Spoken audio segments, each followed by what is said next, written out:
You've arrived at the Texas to Tennessee podcast, your home for your favorite independent artists and a couple of guys you've never heard of. Who? It was Texas, it was Tennessee. It was what I had coming to me. You were unlike anything. Howdy, folks.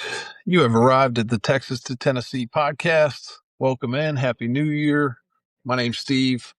Up top, which I'm not sure he's up top on your screen, but he is on mine. That's Soul Gravy. How are Howdy. you, sir? How are y'all? Did you have a good holidays? Man, I did. It was, didn't get as much time off work as I would have liked, but it was nice. Yeah, we'll talk to the boss on that. Appreciate it.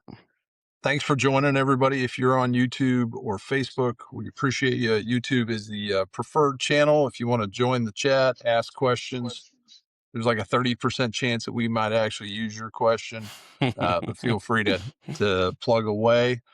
We are incredibly privileged tonight to have our friend Cory Waller, Cory Waller and the Wicked Things In. Welcome in, sir. Thanks for having me, guys. I'm excited to have you here. We want to get to know you a little bit better and want to ask you a few questions. So we'll try to make it easy on you, folks. Stick around for the Why Are They Famous Iowa version. We're taking on an entire state tonight. Yeah. Trying to set up Soul Gravy for some success. But before we get to that, Cory, if you wouldn't mind taking a couple minutes and giving us a little bit of your backstory, that'd be wonderful. Yeah. So Cory Waller with Cory Waller and their Wicked Things. Grew up rural. We always say northwest central Iowa, if there's even such a place. Small town called Manson. When I was 12 years old, a kid, curly-headed kid that needed braces, moved to my hometown. I saw him and his family play guitar at a talent show. It was the coolest thing ever. He was new to town, ended up living like 2 blocks away from me. His parents got a bomb shelter in their basement, actually. We talked my parents into buying me a drum kit. 20 some odd years later, I play guitar in the band. He plays bass in the band. We're still writing songs together. Met another kid in college, play guitar with him, Bromley. We've been in bands together for probably over 15 years now.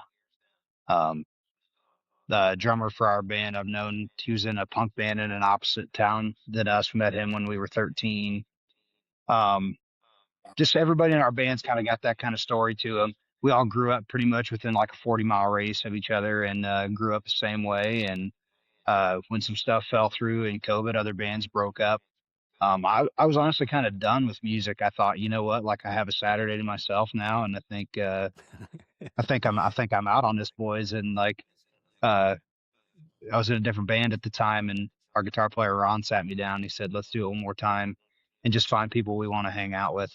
And that's what we did, man. We just found a band of our friends and stuff, and that's why playing every weekend doesn't feel like work, you know. And we're just lucky too. Like, I just wanted to be called the Wicked Things. They decided for advertising purposes and stuff like that, we needed a namesake, so they took me. But we're a unit, man. We work together on everything. I'm extremely lucky.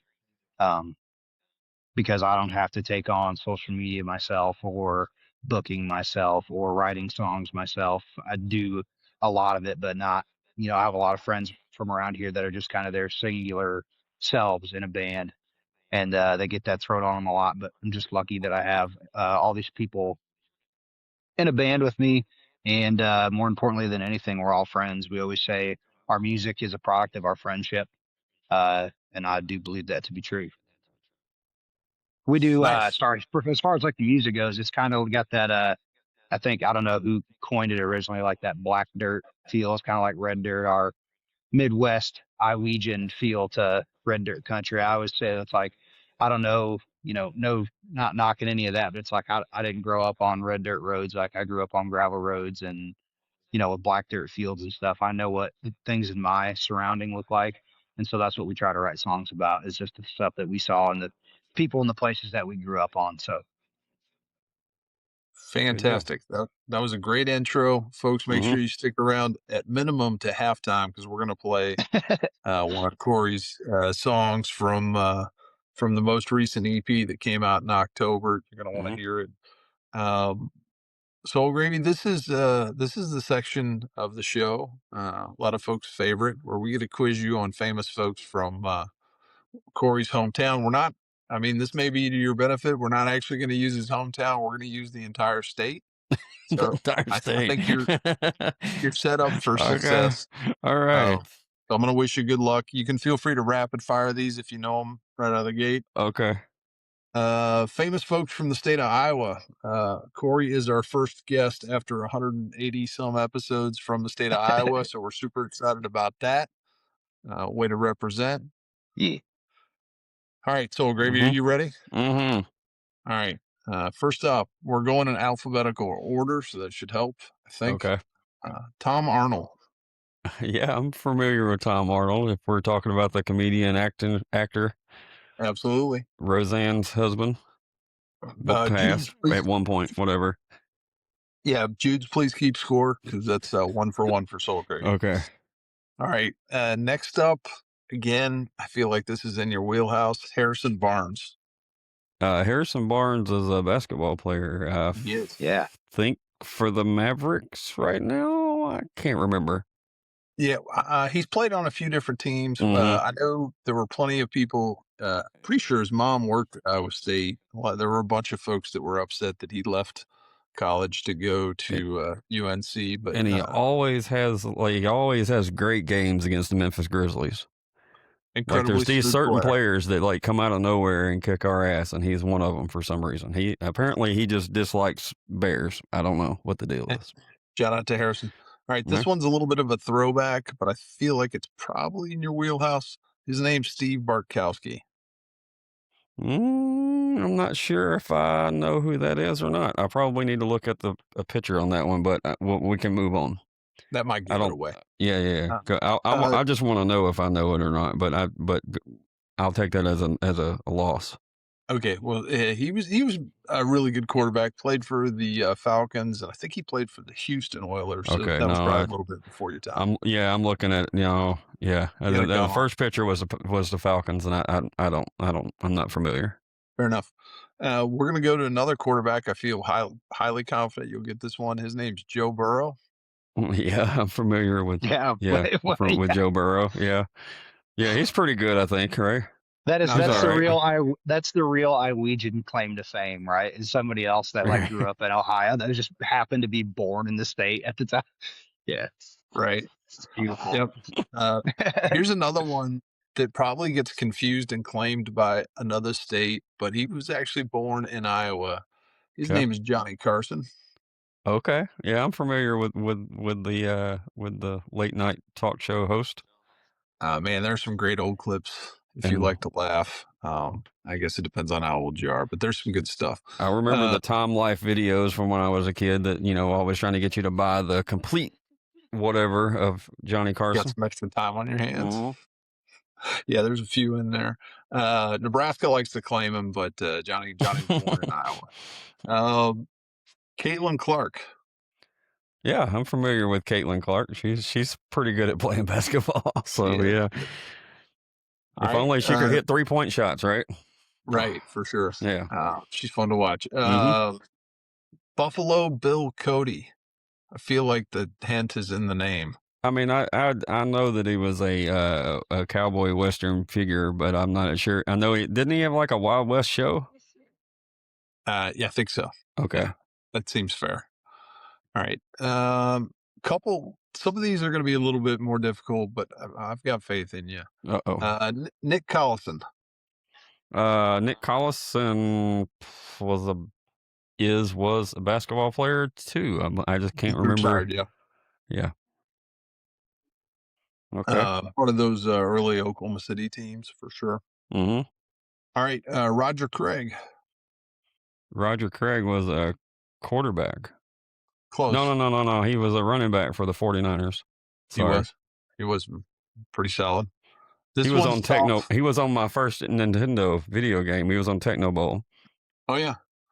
And Jerry Rice were tearing it up. All right. So this one's tougher, but I think you got a chance. His name's Don Denkinger. Yeah, I'm not familiar. With, I don't think. Made the infamous call in the Kansas City St. Louis World Series where he called the guy safe and he was pretty sure he was out and ended up going to 7th game. St. Louis is still mad about that. So shout out to Don. He only got remembered for one bad call.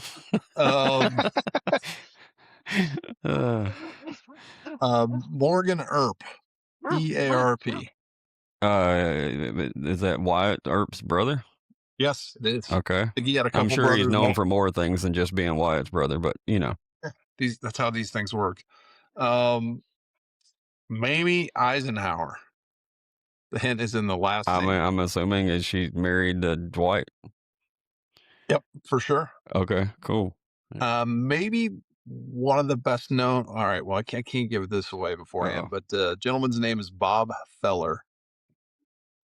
That name sounds familiar, but I don't know why. I think Bob Feller threw back-to-back no-hitters. He was a pitcher for Cleveland back in the day. Okay. But great pitcher. Okay. This one, a little bit out of our comfort zone, just goes by one name. Halston. What'd you? Huh? Halston. Yeah, I'm not familiar. It's a fashion designer, Halston. Okay. It's like I mean, when I think I've of already seen its heyday, but it was a pretty big name. When I think of Iowa, I think of fashion. I don't know about you. I do too. I do. I love the fashion. It's going on here. Carhartt, we got flannels, man. Carhartt. That's what I was thinking. Carhartt and blue jeans. Understand. Same as West Tennessee, apparently. Yeah. We'll do a follow-up show on Halston later. Next up, Kirk Heinrich. He was a basketball player. I think he played for the Bulls, I believe. He did. Okay. Really good. Mm-hmm. Great defensive player. Really good offensive player, but everybody hated being guarded by him. This one feels timely. Fred Hoiberg. This might be a tough one, but the mayor. The mayor, for sure. That prize isn't going to help Soul Gravy, but no, not even a little bit. Why? I know he's an athlete. I just can't remember. I'm going blank on what it is. He was a really great player at Iowa State. They nicknamed him the mayor. Everybody loved him, but he's also, I think he was, didn't he coach the Bulls for a little bit? Yeah, before he came back to college? He was at Iowa State, then he went to the Bulls, and he's at Nebraska now. Yeah. Nebraska's undefeated, by the way. Yeah. We don't like to say go Nebraska, but I think everybody kind of roots for Fred. Sure. Well, also I think Iowa State's undefeated, so shout out to basketball. So far, yeah. I saw part of their game last night with Ohio State. Yep. He waxed them pretty good. I was doing some cool things. All right, here's one I think you got a pretty good chance at. His name's Herbert Hoover. Herbert Hoover? Yes. I don't know. Is it like with the vacuum cleaner or president? Well, I'd go with the president. That's what I was thinking. He was the 31st president of the United States from Little known fact, he did both. Maybe. Yeah. I don't know. Could be. I don't know. A few more. Zach Johnson. Zach Johnson. If it's the same person I'm thinking, he was a linebacker for the Dolphins. Different. No, it isn't. No. Okay. This Zach Johnson is I don't know, one of the top 10 I think Zach Thomas, who I was thinking of. Sorry. He's Lubbock actually. So okay. Zach Johnson is one of the best golfers in the world. I want to say he was captain of the Ryder Cup team here recently, but that's right. I could be wrong about that. Kyle Korver. God, this is one of the drawbacks of doing this at 8:30. Golly, I know the name. Why do I know the name? I know he's an athlete, and I think he played basketball. There you go. He was a deadly 3-point shooter. Mm-hmm. Pretty sure he played. Okay, yeah. I'm remembering who he was. Yep. Ashton Kutcher. Yeah. I'm familiar with Ashton's work. Yeah. We watched that 70s show quite a bit. All right. I figured that was in your wheelhouse. Mm-hmm. Ann Landers. How many of these you got? I got a bunch, man. They're basketball players. They're basketball players are like B-rate actors. That's right. Panlanders, I think, was Sisters with Dear Abby. They did like the Okay. columns that give you advice back in the olden days. Hmm. This one's gonna I need to start doing that.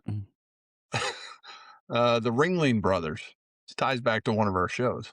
It does. It ties back to Ross Cooper. It does. It does. Yep, that's the circus brothers, whatever you want to call Absolutely. Russell Stover. it. Is that the candy? It is. He's Okay. from Iowa. As a diabetic, I approve of him. We might have more on that later, folks. All right. John Wayne. I'm familiar with John Wayne's work. Shout out to the Duke. All right. And last but not least, Andy Williams. If it's the same person I'm thinking of, I see his records all the time at the Goodwill, but I have yet to You purchase get a great one. deal on an Andy Williams record. Right Yeah, you can buy plenty. If you're an Andy Williams fan, you can find his shit everywhere. Just yeah. Folks, that's the best you're ever going to see Soul Gravy do on this. Yeah, because I had a whole state. I love the whole Iowa. state did help, but also pretty impressive. Thank you, Yeah. thank you. For the population of the state, they put out some pretty impressive folks. So shout out to Iowa. Cory, thank you. That's the longest version that we've ever done of that. So if you want extra time, we're happy to tack it on. I'm just, yeah, that you found that many people. Can I throw an honorable mention in? Absolutely. Please do. In 1,000 years from now, Captain James T. Kirk will be born. I did not know that. Yeah. I missed that one. There's a huge, I don't know if it's on a rock or like a huge plaque in the town in Iowa. You have to look up what town it is, but yeah, he will be born in Iowa. Star Trek. Nice. All right. He's not born yet. These are the kind of additions that we really look for because we're going to be doing someone else from Iowa a little bit later, so this will come in handy. Beautiful. Cory, what I want to do now is I ask a weird question right out of the gate, and then it kind of gets easier from there. But this one's called the pie question. It's Riverside, Iowa. Riverside, there you go. Where Captain Kirk. Yep. Oh, very nice. Okay. Shout out to Riverside. We're still waiting on sponsorship, Riverside, but we appreciate the help with the. Yep. This question is called the pie question, and it's pretty simple. We break the music business down into 4 sections. So kind of the way my brain works. You've got songwriting, you've got recording, you have performance, and then you have everything else that goes into the business / whatever you want to call it that doesn't fit into one of those other 3 categories. Sure. Which of those areas do you consider to be home for you? Where do you feel most comfortable? I think everybody in my band would probably vouch for me. I'm kind of a freak, I think, about that. Like, I think I try to be as involved with everything as I can. Like, I love setting up equipment.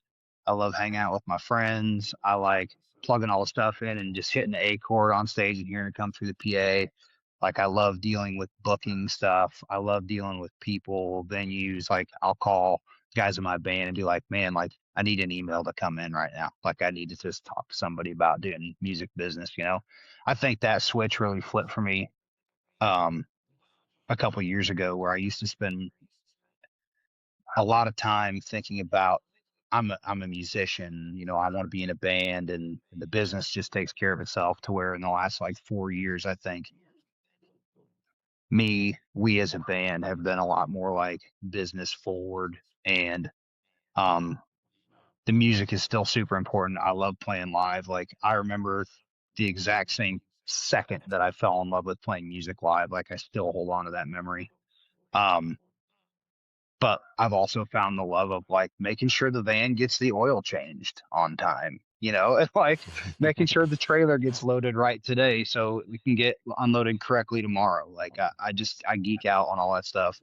I was lucky to be in a band with a guy for a little while that really taught me the love of, proper ways to set up stages and make them look clean and make what you're doing look clean. So I'm pretty OCD about that. But I think it's all important. I don't think that there's maybe in my 30s here, I don't think that there's any part of it that's not as important as the other part. Obviously writing songs is super important. You want to get people there, tell people about what you're thinking about, what's on your mind, what you're trying to push, or just telling people to grab a beer and have a good time or whatever. But I think that there's a lot of things that go into it. And I like to try to spread myself out pretty evenly on that front, I think. This is kind of a follow-up question to I guess it's the fourth piece of pie, but was that something that kicked in after COVID, where you kind of had a little bit of time to, or is that something that was kind of going on before that?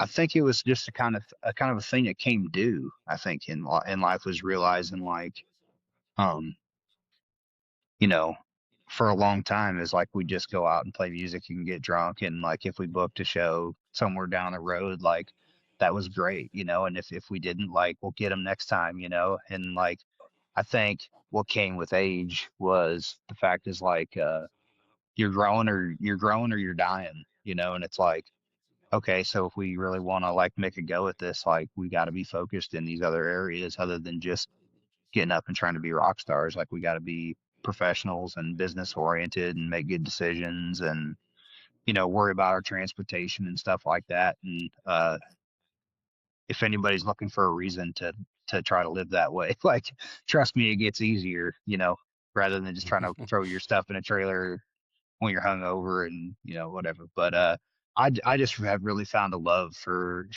all that kind of stuff, whether it's you know picking out promotional stuff or trying to figure out strategies about how we're gonna get people to shows, and like I said, I'm lucky because I'm in a band with our bass player Etheridge does great with like graphic design, and he's very like music entertainment Nice. business oriented. uh our guitar player Romley is kind of the treasurer of our group. We split up um different things, that different responsibilities in our band, and I'm just lucky because I get to have an opinion as the namesake. I get to have an opinion on a lot of things, and sometimes I just get to point the thumb up or down, or like let's find a new way, which probably isn't fair for a lot of people, but we try to make good decisions, but I love it all. I really do. So I think writing songs is important. I think me and our bass player Etheridge write a lot of songs, and I think that we would tell you that is, anybody that's had any kind of staying power in the music business write good songs. So we try to do that. I mean, obviously, like that's first and foremost, but I think there's a lot of other, parts of the pie that are just as important as that. For sure. Mhm. Now you talked also a little bit about kind of that first moment when you realized the live performance, that bug kind of hit you. Anything that you can share about that experience? Because I think that's fun for us to hear Yeah. about that kind of excitement. Yeah. It was, I think we were like 13 years old in middle school, and we had snuck a drum. I didn't even have a drum set yet. We snuck a drum set out of his parents' attic that was like their great grandpa's or something like that, and we practice on and practice at the school. His dad was a music teacher. Do that whenever we can. And for a talent show, we did Brain Stew and Jaded by Green Day. And I just Nice. remember like we were like the last act of the show to go. And like I remember when we got done with Jaded, like I had these drumsticks that I spiked into the ground, and like I don't know if you guys like you remember like if you guys ever smoked a cigarette, like the first cigarette you ever smoked, like that just like straight just pull you out of your skin kind of thing. And I just like I remember like I just remember that so it's like so vividly. Think like, and now like I said, now years removed from that is like it's like dang dude, like that was just a kind of the fish hook moment, and just like For and I sure. chase you chase that forever, like I have been anyways. Every time I thought about quitting, it's like dang man, like maybe that's out there. And I think some nights it is, so but that Do was you ever I got do you ever break out Jaded and Brain Stew again just for the hell of not yet, not yet. But I was trying to. We got some killers. We got some killers in the set, and I was trying to figure out how to get an MGMT song in a country song the other day. So we're circling back. it? All Yeah, right. yeah, but like that was just great, and to have like my buddy that was in that band when we were 13, still in this band. So we get to live a lot of that stuff together, which is really cool. Yeah, I think that doesn't happen that often, where you have that that you get to play music with your friends. Hmm. I mean, I'm in a redneck bar band, but I'm still lucky enough to have been playing music with my best friends for 12 to 15 years, depending on the person, and that even in the bar band world, that doesn't happen that often. So I can imagine Yeah, even in the original independent world, it's even more rare because it's harder yeah. to get people to play play your stuff anyway. So Hmm. Well, and that's the thing is it's like it's not just my music. It's ours as a mm, group. If you listen to us on Spotify, there's tunes on there that the Emily Johnson, Showcat, excuse me, she just got married. Um, in our band sings that have more listens than songs that I sing, and that have won gotcha. awards at shows for the songs that she sings that I've written for her. Um, so that's just a beautiful thing. Like, Hmm. we're all pull, it's like, um, we're just all rowing the same boat, you know? So I think it's great. And that runs deep too. It's like I've known her forever. And when we started this band, it was like, gotta have her. Like, wouldn't it just be cool? Like, I sang with her in this other band for a while. And it was great. And our voices just matched up so perfectly, or that's what we thought. And we actually thought about rebranding the whole band around her to start off with, because she's incredible. But yeah, and it runs deep, like with some of these guys, like we're each other's kids' godparents and stuff like that. You know what I mean? We're not going anywhere, kind of like. So Good deal. yeah. Yeah, I mean, like you said, when you're all fighting the same fight and rowing the same direction. I mean that's a huge, huge, huge benefit because it's not easy to start with. So to have a team going at it is Hmm. that's it Yeah. doesn't happen all the time. So congratulations on that. Yeah. And when you're When did selling, you first go ahead? I was gonna say, when you're selling like 15 tickets at a venue and you got enough money to buy a case of beer afterwards, it's good to do it with your buddies. No doubt about it. No doubt about it. When did you decide that you wanted to, from you started off with Brain Stew Jaded, but when did you actually decide, let's start playing our original music. Let's start putting that out. So him and I were in a band, and pretty soon after that, we started writing original like punk rock music when we were kids. Oh, okay. Which was the thing to do, and go play shows in other towns. Sometime in college, I was a bass player in a metal band, and that was all original music. And then after that broke up, man, I was just some guy offered me $300 and all the free beer I could drink to come play guitar at his bar, and I didn't even like play guitar, but I booked 2 shows and bought a guitar and and taught my and taught myself how to play. I stole 3 people from my buddy's blues band, and yeah, I mean, we kind of got into that, and a couple years into that, it was like, hey man, let's write our own music, let's do our own thing. Got through a little bit where that was mainly pretty heavy, like cover band days, and at the end of it, it got to Hmm. be original music, and then this band's been really focused around our original music. That sounds like a great quote, from anybody, bar band guy. It was like, I didn't know how to play guitar, but I knew how to drink beer. So, Dude, I was right. doing 2 things, man. I was drinking beer and I was spending money, and he said he'd give me both if I could just give one thing back. And I thought, I'm gonna be here anyways. All right, so when you started like with your current lineup, when you started doing covers, what are some what's some covers that I know we all know the songs that you have to play, but what are some songs that y'all actually like to play? Dude, that was the thing is like this band is we were kind of pretty unapologetic from the beginning about it was just very, very, very, very uncommon for Iowa. I think they're picking up Mm-hmm. slower. Thank God for shows like Yellowstone and Landman that like that Texas sound is and Oklahoma sound is making its way up. Yep. Because when we started, dude, we were doing um Stoney LaRue tunes and William Clark Green tunes and all those guys. Like that's the stuff that we loved, that I loved, that we loved. It's like we got over the Nashville pop country thing pretty quick when we were in the cover band. It's like we played Cruise 3 times a night. Like the Florida Georgia line thing, and like that was tough. Mm-hmm. Like we did. I mean, but that was what we were doing at the time. But after you do that Understand. for 10 years, you're like, man, like people really write songs, and we reconnected with that in a real strong way. And we were always doing Texas, Oklahoma stuff, songs that we loved, and it wasn't the stuff that was on the radio up here.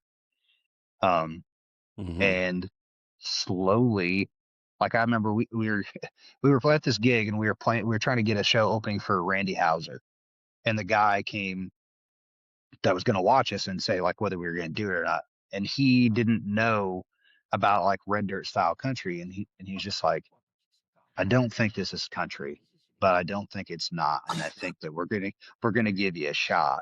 It's like, okay, like this is Good way to seriously put it. this is the most country thing that's actually happened around here, I think, in our immediate area. But like it'll, and now we lucky, I think almost a year ago we found ourselves a fiddle player, the guy that moved back to Iowa that was in Nebraska for 10 years, and now it really, really, really has just helped out our sound. I think we really found ourselves. So Good deal. yeah. Yeah. Well, before we get to the halftime thing, we interview a lot of people from Texas and Oklahoma, but I'm curious, like if you're playing those songs out, Stony and whatever else, and I ask this because we've kind of had this situation this past weekend, um, where we played a Turnpike song, and Yeah. which in West Tennessee most people have no clue who they are. But Yep. somebody came up and threw like dollar bills on the stage like I was a stripper just because we played Turnpike, and I Turnpike. was like, okay, Yeah. this is like a win-win, like all the way Hello, around. family. Exactly. Yeah. So Yeah. but it's cool to when those moments because not everybody knows the music when you're outside of Texas and Oklahoma. That it's cool to meet people that dig what you dig. So I'm curious, like when did you start like seeing this? Was it the same time as, like you said, Yellowstone, and when all that started actually popping off some? No, I think it was before that. It was like Really? towards the end of our old band, and like um just growing up in small town Iowa, like country music's always on the radio. Like I grew up listening to Alan Jackson and stuff like that in my dad's truck and just country radio. Like that was Mm-hmm. nothing new. But I think diving back in and like trying to find country music that meant something to me again, like probably Mm-hmm. happened a couple years before COVID. And then almost like, just on like Spotify shuffle, like hearing a song come up and being like, man, what is that? And digging further into that, like Mm-hmm. that really happened a couple years before COVID. And like, I just fell in love with that art form. And like I said, when we decided to do this band, like that was one of the stipulations. It was like, let's just play the kind of music that we like. Let's not, Yep. everybody else can catch on or they won't. And the beautiful thing about Iowa too is like, man, when you find, if the one thing that's beautiful about Iowa, no, like, when you find somebody that is in that like red dirt scene, that Texas Oklahoma scene, like they are diehard, fans of that style of music. Sure. And like, so Yeah. those people They they're know like, oh everybody. my God, like you are doing that here. It was like, yes, like we're bringing that here, and that's Good. that Yeah. sound and that Super. style. So I'm yeah. I'm still hoping to meet those people here. There's a lot of Big Fair Soul Gravy. There's a lot of like overlap of a lot of different kinds of popular music or where you are. So like Yeah, that kind yeah, of, no doubt. yeah, No doubt, but you still get a Purple Rain and Journey requests all the time, so it doesn't for matter, sure. and I they mean, ain't the from Memphis, songs. so whatever. So anyway, all right, you wanna Cool. get us to the halftime and Absolutely. I know it all right. feels like you, Corey, I know it feels like you've been here 3 hours, but it's already been Let's see here. 35 minutes.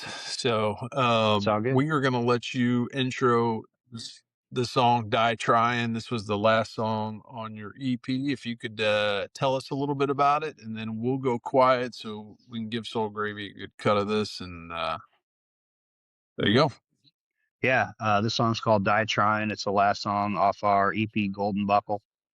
This song was written by Etheridge Ness, the bass player in our band. We always introduce every night and just say this song's for your dad. So I think that this song kind of speaks to, I think people, it kind of speaks to the kind of man that people want to grow to be, just like their dad, you know. And if you got one of them dads that just kind of loved by all people, then the song's for you. And if not, just tap your foot, man. There you go. All right, Nice. here we go.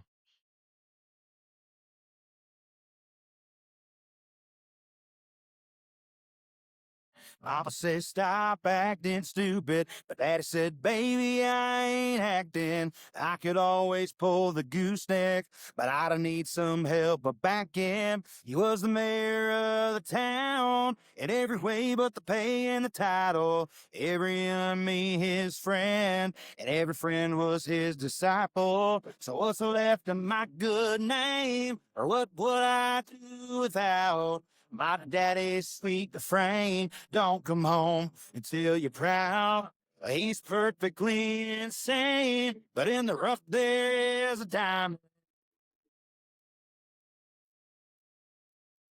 I'm gonna live up to my name, but die trying.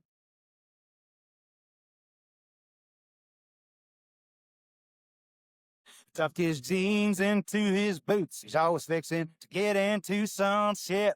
I seen him face to face with death more times than I care to admit. He saved every scrap of wood and all the cars out on the lawn. He said we gotta save that shit. You know we got this session on. So what's left of my good name? What would I do without my daddy's sweet refrain? Don't come home until you're proud. He's perfectly insane, but in the rough there is a diamond. I'm gonna live up to my name for die trying. Shoot.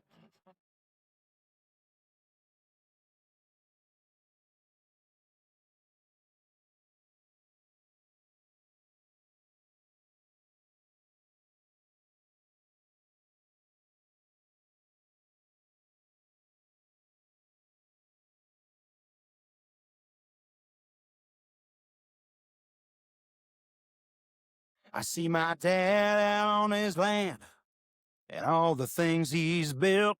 And I'm 3 days from my family with all of my songs and all of my guilt. Just 300 miles.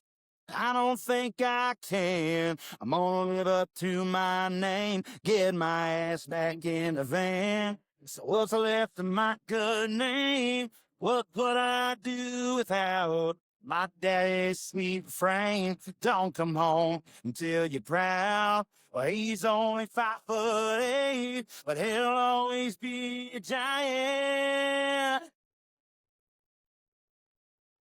I'm gonna live up to my name. Live up to my name. I'm gonna live up to my name or die trying.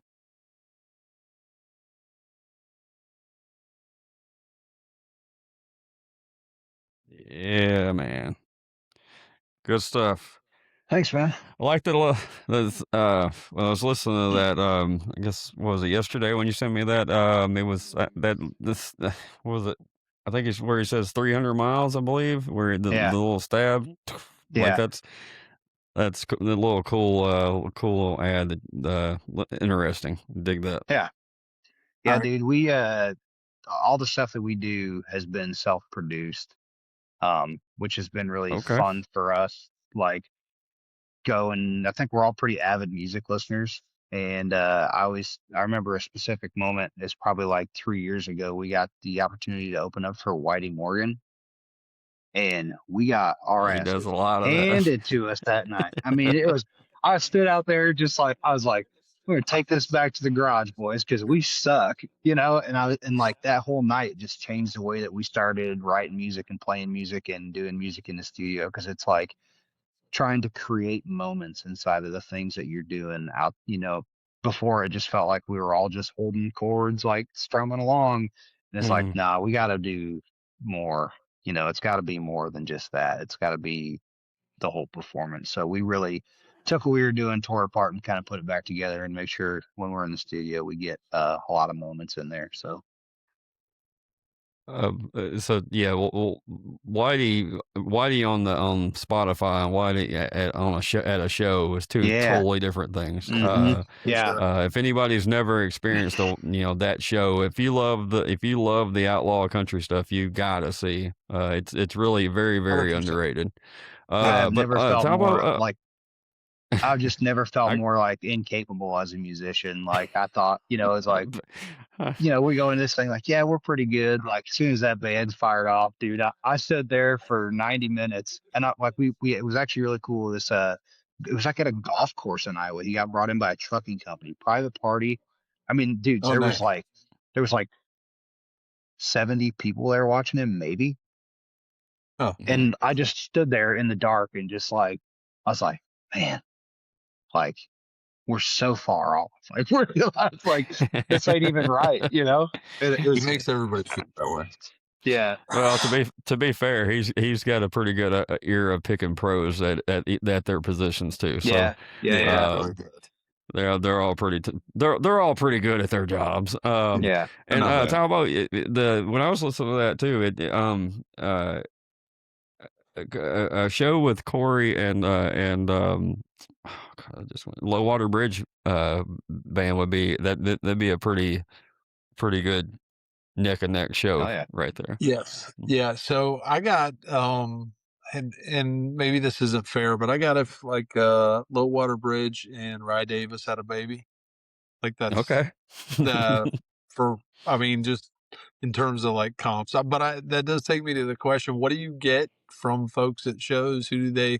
Because everybody always has an idea at the merch table afterwards, like, "Hey, you remind me of so and so." Is there Yeah, I don't anybody know. that typically get? uh yeah, like probably like you Sure Fine brand Turnpike Troubadours, Huh? Take for it. Flatland or something like that, It's just stuff like that. But like I said Yeah. before we had our fiddle player, I think we were really shoving in like a rock direction. And I think that just kind of pulled us back into this like this red dirt, black dirt kind of sound. So Yep. sometimes I Well, think up here people really don't know what to make of us. They're just like it's loud, and but I always get like, you guys are tight. I'm like, thanks, man. And then you know that's I take it as a that. compliment. Yeah. Absolutely. I There's I a would love it if somebody were to come to your merch table after this podcast and go, man, y'all sound a lot like Waddy Morgan in the 70s. Well, yeah, We need a video of that. I yeah, did for have to sure. go out of my way to get a like a flanger on my board because we do Okay. use that quite a bit. And I don't know if you guys, I was texting, we got to open up for Ellis Bullard one time. Do you guys, who Ellis Oh yeah, I Bullard is? know Ellis. Mhm.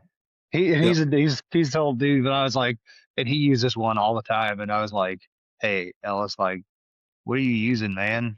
And he's like, just sent me back like a picture of his Atex stomp. And I was like, on this great quest for like the grail of a pedal. And I was like, ah.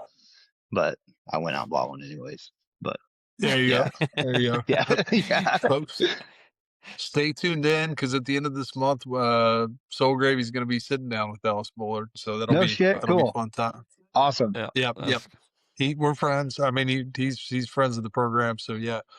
for sure. Okay, I He's got that. great. And if you like that authentic honky tonk sound, then he's got it Yeah, for you. Okay, cool. I do have a touring question, if I could, real quick before we get too far in. sure. So, based upon the geography that you kind of shared with us, it feels like every show is a travel show for you. Is that safe to say? It didn't used to be. It's starting to be that way more and more for us. We're trying to get out and spread our wings. Did Okay. things to make travel easier on us, and primarily now, yeah, we're probably playing 4 to 6 hours away from home Okay. Hmm. at And least then, every time we're playing. and then in a kind of perfect world, like, look, since we're at the beginning of 26, how many shows do you want to play in a given year? Because that's different for everybody. I'm just curious what kind of a target is for you. I think last year we did 86, and we took Okay. November, December, and we're taking most of January off. Everybody just kind of need a little break, but I think this year we're Yep. trying to do more like targeted touring. So it's like when we kind of like are trying to transition from the weekend Warren to going out and doing like 7 to 10 day runs, be off for 2 weeks, do 4 day run, be home for a weekend. We're trying to set ourselves up more for stuff like that instead of just making a run to Wyoming for like, we do a show in Nebraska on Thursday night, play 2 shows in Wyoming and drive home Sunday kind of thing. There's That could nothing be wrong rough with for that. And sure. some days you got to do it. But I think we're trying to Right. set ourselves up more in the future for, trying to find us a nice anchor gig and then getting a lot of venues. So, Makes sense. All right, cool. Thank you for asking or answering. yeah. Yeah. One more before we get to that. What do you? How do you view your like your opening spots as far as you mentioned that with Whitey, but when you're in those positions and it might not be your crowd, but you see you're starting to win some folks over. How is that from your point of view? And do you like that challenge of being an opener? I think that fits just like my personality. I think we talk about it like before we go play shows, any show is like, I don't specifically think that music is competitive, but I like playing for second place. You know what I mean? It's like if you were, it's like Understand? if you were in a NASCAR race on the last lap, like where else would you want to be? In second place, just getting ready to wipe the guy out in front. It's like you got nothing to lose. You know what I mean? You got everything to gain. So just go out there, play your show, do your thing. Like there's a reason that you are where you're at.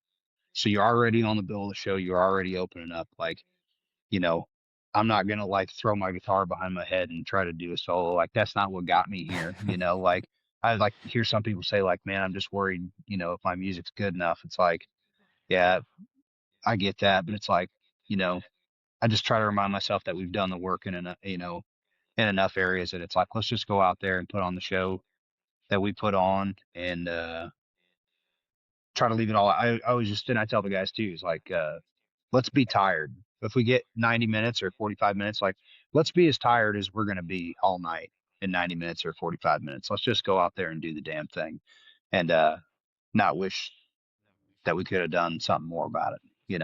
But I love playing in the middle slot or something. And then when you see the crowd start to pick up what you're laying down, how is that from your point of view and from the stage looking out and seeing it?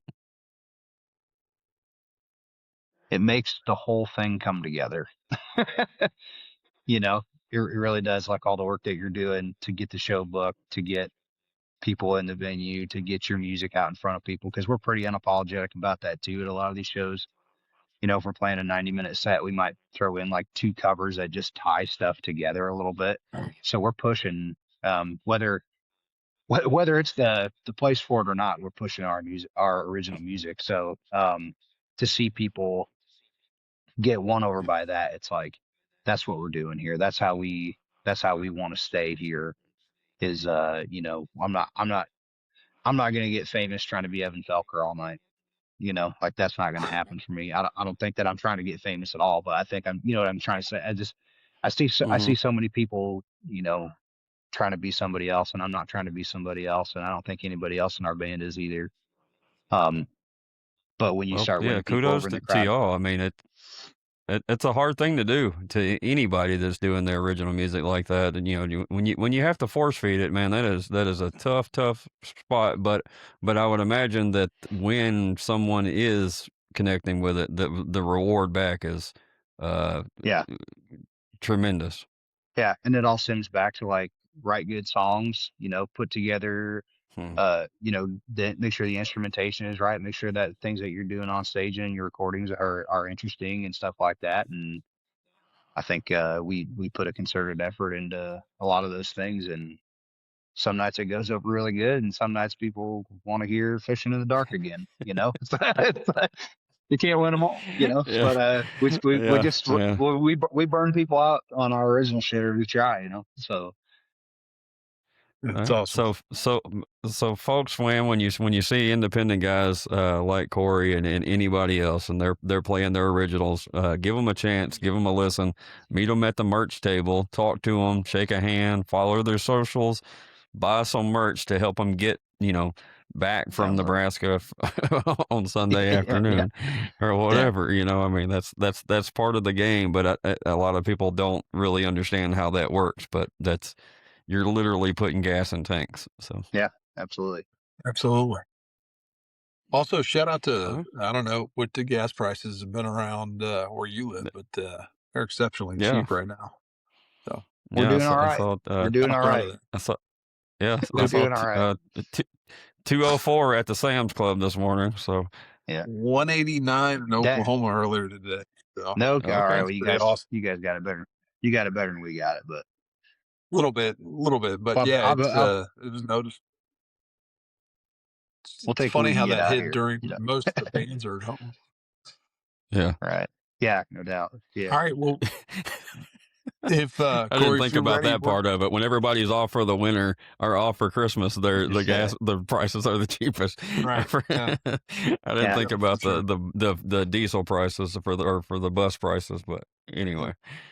All right. So we are to the rapid fire section. If my voice holds up, we're gonna try to ask these questions. We'll see. You don't have to put a ton of thought into these, but we'll just have fun with it. Cory, do you listen to music on Spotify? Yeah. Okay, you do. All right. Any idea what was on your Spotify Wrapped this last year? I think it came out within the last 30 days or so. It's probably Reckless Kelly, Ellis Bullard, The Killers, stuff like that. Nice. Yeah, Slipknot was on there. Yeah, Slipknot. That's a strong trio. I know. That was another Iwegian shout out, dude. You forgot Slipknot. Like that would have been a good one. Oh yeah, for sure. And I knew that, but they didn't for whatever reason pop up on my Maybe that was just too easy. No, I think I don't know. I think I was trying to stay in Soul Gravy's wheelhouse. Sports. I would have got some of that. I know. Depending on what names you threw at me from Slipknot. That's true. But it can be tricky. Yeah. All right.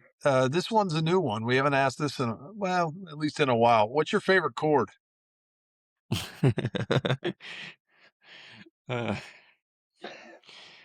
I like a good, like when I pick up a guitar, dude, like just in the store, just a good old G chord, just a good old G chord. But I think if I'm like if I turn my amp on and like get my whole rig running, like I get out there and I just hit an A chord, because I don't know. Yeah. G or A. I understand. Makes sense. Everybody's got a different answer, but I dig that. Yeah. Yeah. I think that's the first time you've asked that question. Okay. Well, I meant to ask it before, it just didn't go off. So, okay. Fair enough. I want to know, Cory, an album that you've purchased more than once. So it can be in any form. It can be in a vinyl or CD or whatever, or you could have bought it online more than once, but that'd be weird. But anyway, probably The Hot Fuss by The Killers. All right. All right. Very good. It's the album with like Mr. Brightside on it and all that. Yeah. Mm-hmm. Yeah, that's for probably sure. It. Our friend, speaking of Mr. Brightside, I feel like required to give him a shout out. I don't know what episode it was, Soul Gravy, but our friend Cody West does a version of Mr. Brightside live at Billy Bob's that Yep. might be better than the original. Whoa. It's pretty amazing. So if you get a chance, check it out because it's great. Okay. All right. Hey, speaking of Billy Bob's, did you see that homie of the podcast Shelby Song is going to be debuting at Billy I did. Bob's? Pretty excited about that. I'm going to go back and see what her venue question was. But you know, we might have another we one. might have spoken that into existence. I don't know. Maybe. I'm sure we'll take credit for it. Cody West was 86. Folks, go back and listen to episode 86, Cody West, and then while you're there, go pull up the live at Billy Bob's from Cody West. You can hear the last song on the album, Mr. Brightside. So, good answer. Yep. You gonna have dinner, Cory, with one historical figure. Doesn't have to be musical. It can be anybody. Who are you breaking bread with? My grandpa again. Not a historical Okay. figure, but just That's some a of his great- past. Yeah. Yep. Yeah. Absolutely. All right. Good That's answer. a great answer. Mm-hmm. I want to know what your ideal green room looks like. I'm guessing you've seen many different versions of green rooms. Yeah, I mean, I like me a good dives, like a good dive green room that's got some places to sit, and you know, maybe some Tito's and some Red Bull and some Coors Lights sitting around, maybe on some ice, maybe not. Yeah, I'm not. sounds like Not fun. real high maintenance. Not real high maintenance. I'm not a big eater before a show or nothing like that, and I just a place to sit down, I suppose, and just have a drink and be good. I'm pretty low Are maintenance. there any? Yeah, are there any green rooms that maybe stick out that you especially have enjoyed or especially liked? Oh yeah. Showboat Saloon up in the Wisconsin Dells. They Yep. have like Okay. it's I don't know if you've ever been there or not, but there's like a whole nother No, but lower I've heard bar about it.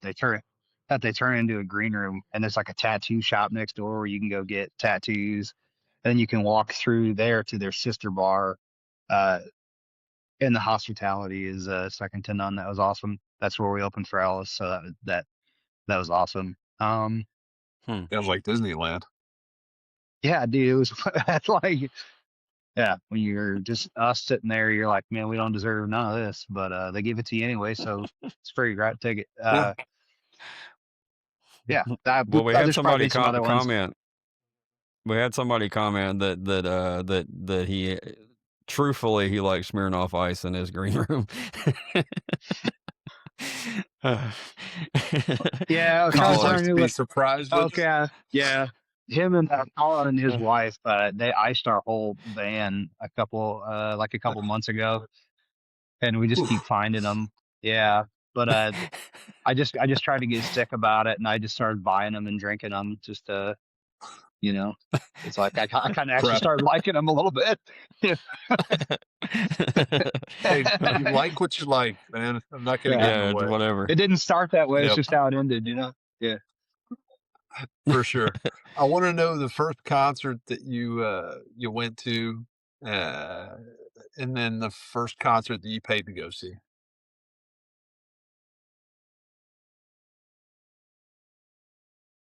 Man, I don't know if this counts, but the town that I grew up in, they used to have like it's called Mansfield Greater Crater Days, and they used to bring like pretty good sized bands out.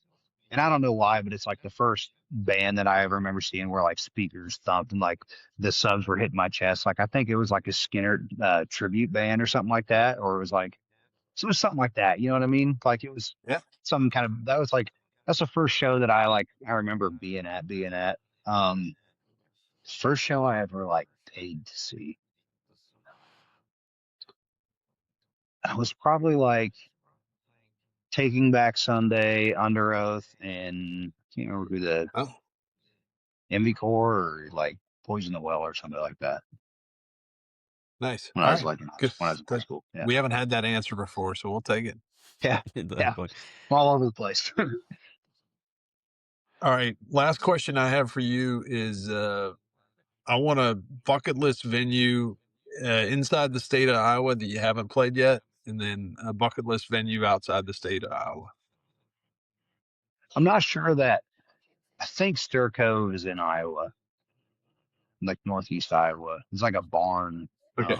that they get a ton of great bands in up there. Like Silverado plays up in there like every summer, bands like Hmm. that. I mean, that's just I think that's kind of Iowegian history up there where they do that. That'd be a great one. Um, Outside of Iowa, I feel like the easy answer is Red Rocks, so I'm gonna say Green Hall. Okay. You can either one works, right? Yeah, I feel like Red Rocks is too, like everybody wants to play Red Rocks, but yeah, we don't Yeah. get along with Everybody elevation. Our should band want very to well. play We're Green flat. Hall. We're All right. flatlanders, man. Nice. The elevation kills us. I hear you. I hear you. All right, Good answer. one more before we get to the final. If you started a podcast tomorrow, who would be your first dream guest musically preferred? William Clark Green. Okay. Well, we'd love to have William Clark Green on here as well. So Yeah, I for mean, sure. Great answers. we'll co-host together, Cory. All right. Yep. Oh yeah. All right. This started as a joke on episode 1, and now it is a requirement that we ask this question. We're testing the mileage on this question again, Talbo. New area. We So are. Cory, what is your favorite Little Debbie snack?